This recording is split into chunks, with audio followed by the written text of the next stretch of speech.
I da se ljudi s vama Serbian Cars danas u Beograd na vodi. Sad naišao na jednu zerku, to je BMW M8. Ova zver ispod svoje kao haube krije 600 konja i od 0 do 100 ide za čak 3,3 sekunde. Ova verzija je skuplja baš zato što je cabrio od ostalih.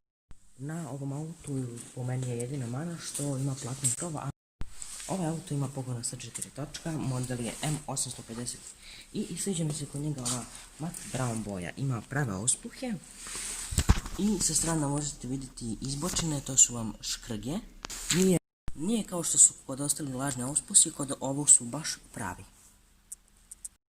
Na ovom modelu možete vidjeti kako on ima Swarovski kristal na menjaču, ima jako velik display i sviđa mi se ova bela koža po celoj unutrašnjosti auta.